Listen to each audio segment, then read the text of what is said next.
IndyCar es sinónimo de dramatismo, acción en pista, accidentes, adelantamientos, dinamismo y lucha por la victoria, ya que es una de las categorías donde lo predecible y lo preestablecido no es marca de la casa. Hoy os traemos una guía del trepidante, a la vez que apasionante, mundo del IndyCar Series. Para entender la historia de la IndyCar hay que remontarnos a 1902, cuando la Asociación Estadounidense del Automóvil empezaba a regular las primeras carreras, pero no es hasta 1905 cuando formalmente se organiza el Campeonato Nacional de Automóviles de la AAA. Para 1909, Carl Graham Fisher construyó el Indianapolis Motor Speedway, que en 1911 empezó un evento anual, las 500 millas de Indianápolis, que junto a las 24 horas de Le Mans y el Gran Premio de Mónaco de Fórmula 1 compone la Triple Corona. En 1955, tras una serie de accidentes mortales, la AAA dejó de sancionar la categoría. En ese momento, el campeonato pasó a ser dirigido por el USAC, el Club del Automóvil de los Estados Unidos. Tras una serie de discrepancias con la organización y una mala gestión y reparto de los derechos de televisión, algunos equipos de la categoría organizaron su propio campeonato, el Championship Auto Racing Teams, la CART, y durante unos años existieron dos campeonatos de forma paralela hasta que finalmente se unificaron en la CART. Quizá aquí se abre uno de los periodos más bollantes de la categoría y a la vez más destacado, pero en 1996 Tony George crea de forma paralela y de forma rival la Indy Racing League, el IRL, por motivos de desacuerdos y discrepancias en la organización de la CART, que entre el año 2004 y 2008 volvió a cambiar su nombre y pasó a llamarse Champ Car. Finalmente, la Champ entró en bancarrota en 2008, de forma que se unificaron ambas categorías en la actual IndyCar Series, nombre que sigue en vigor a día de hoy.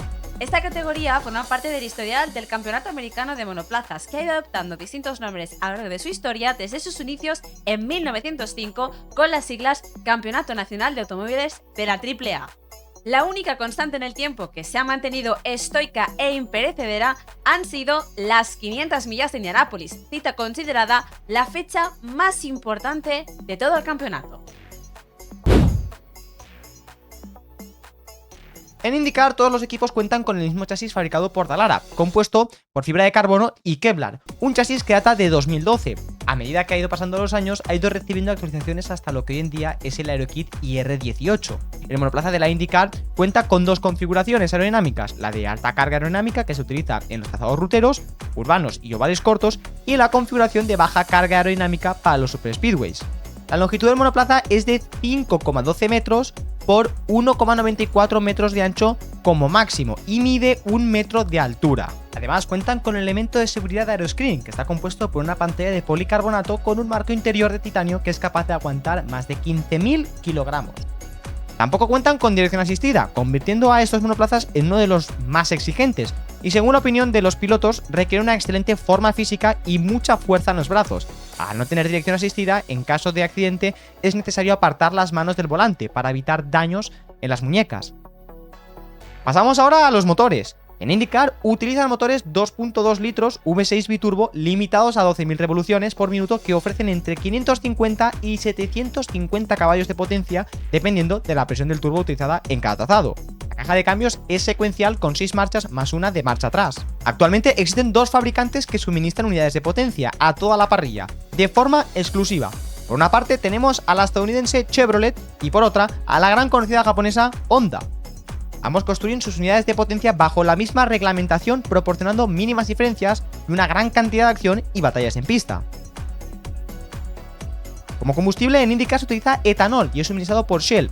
Otro aspecto crucial que contribuye al dinamismo en pista y que proporciona gran cantidad de adelantamientos es el conocido Push to Pass. Su traducción del inglés es literalmente apretar para adelantar. Este sistema consiste en el accionamiento de un botón en el volante que cierra una válvula en los turbos aumentando la presión de los mismos. Esto significa que los motores proporcionan un extra de 60 caballos cuando este sistema es accionado. Este sistema se limita dependiendo del tipo de circuito entre 150 y 200 segundos de uso durante la carrera y con un máximo de entre 15 y 20 segundos por vuelta.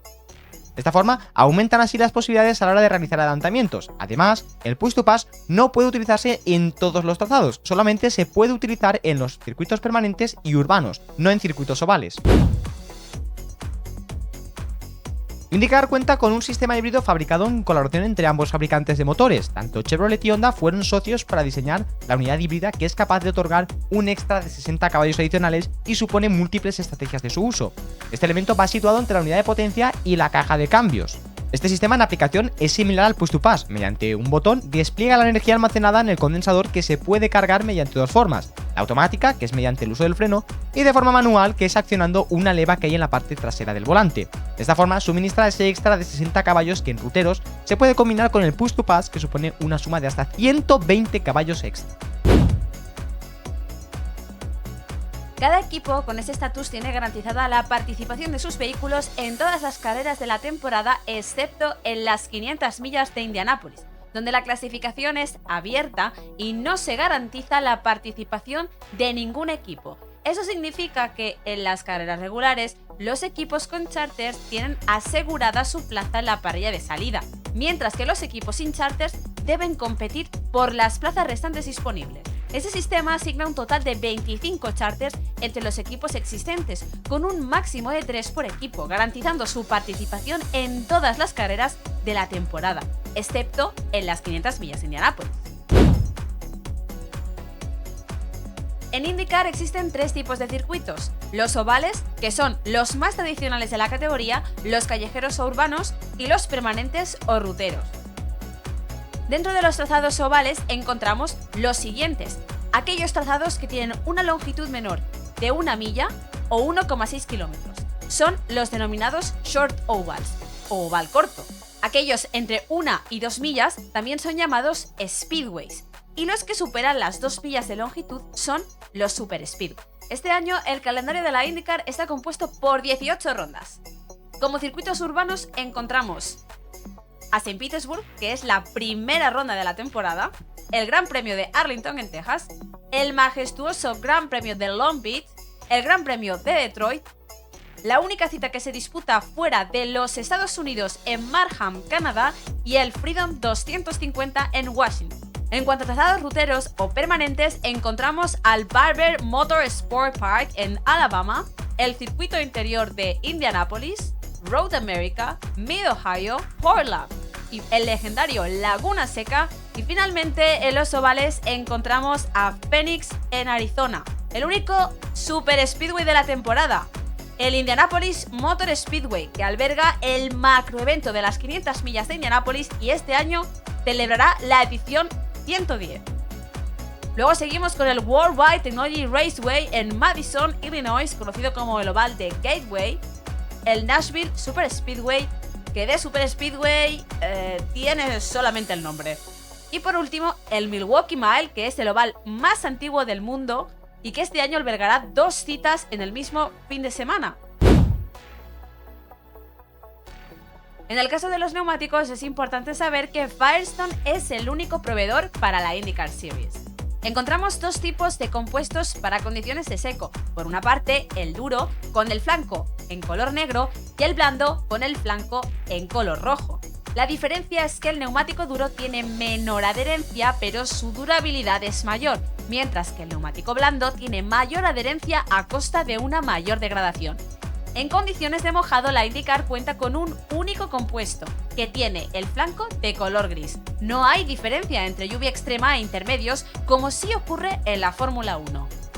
En los trazados ovales solamente encontramos un tipo de compuesto, que como norma general tiene la banda de color negro. Dependiendo de las exigencias del trazado, Firestone va cambiando el compuesto. Y además es necesario añadir que en los trazados ovales no se corre si hay lluvia. El número de compuestos cambia según el tipo de circuito en el que nos encontremos. El fin de semana en la IndyCar se compone de entrenamientos libres, clasificación y carrera. El formato es habitual al de otras categorías, exceptuando la clasificación, que dependiendo del tipo de trazado cambia. En el caso de circuitos ruteros o urbanos, la clasificación consta de 3 rondas, tal y como en la Fórmula 1, pero en la primera ronda hay una pequeña diferencia. La parrilla se divide en 2 mitades, según el resultado de la práctica anterior.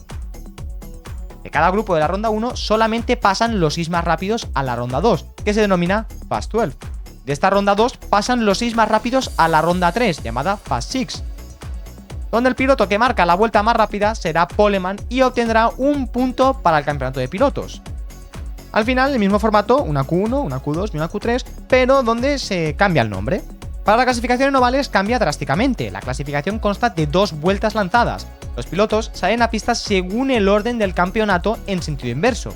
Es decir, el primero en el campeonato de pilotos será el último en hacer las 2 vueltas lanzadas. En este caso, el tiempo no es la referencia, sino la velocidad media de ambas vueltas. Quien marque la media velocidad más alta será el poleman y se le otorgará el puntito extra de la pole. En el caso de que se dispute en el mismo fin de semana 2 carreras, la vuelta 1 marca la posición de salida de la carrera 1 y la vuelta 2 la de la carrera 2. En las 500 millas cambia, ya que el orden de salida a pista se realiza mediante sorteo y no consta de 2 vueltas lanzadas, sino de 4 vueltas. El formato es más extenso, ya que se realiza en 2 días y tiene bastantes peculiaridades, que ya explicaremos en un vídeo más adelante. Por último, en cuanto al formato, los track limits tan polémicos y que en Fórmula 1 han causado estragos, llegando a demorar en más de 6 horas el resultado oficial del Gran Premio de Austria del 2023.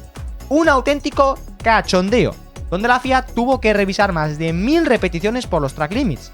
En IndyCar todo esto es muy distinto. En la mayoría de los circuitos las escapatorias o no están asfaltadas y por tanto no es necesario límites de pista, o si lo están, se permite su uso siempre y cuando no se recorte parte del trazado.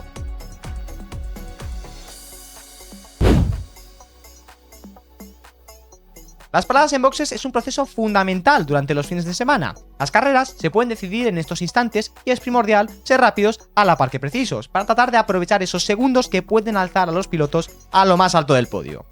Tan solo 7 mecánicos pueden trabajar, a diferencia de Fórmula 1, aquí sí existen los repostajes, factor que aporta muchísima diversidad y variabilidad en las estrategias.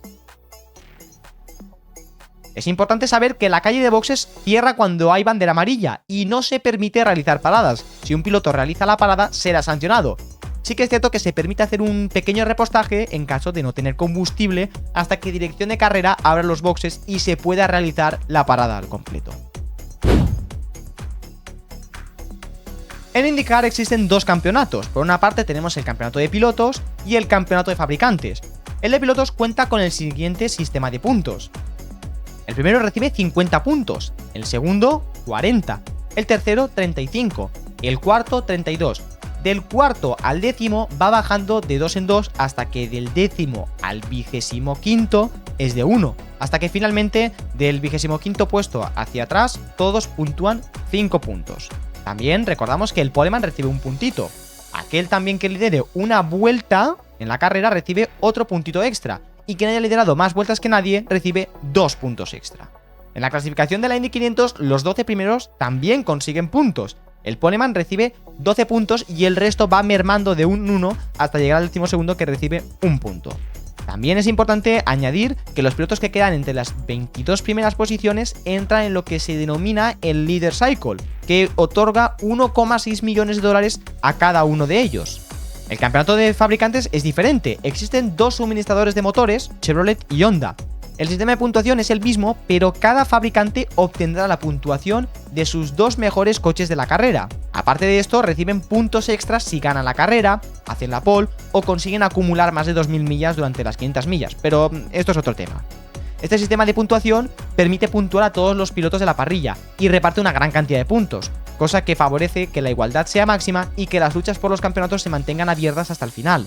Por último, recordar que aquí en Fórmula 360 estaremos presentes para narrar las sesiones de libres, la clasificación y la carrera del campeonato al completo de la IndyCar.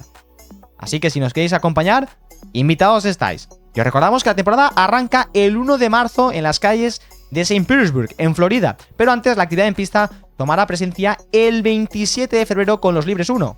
Y hasta aquí llegamos hoy. Si os ha gustado, dejad un buen me gusta, suscribiros, un saludo y adiós.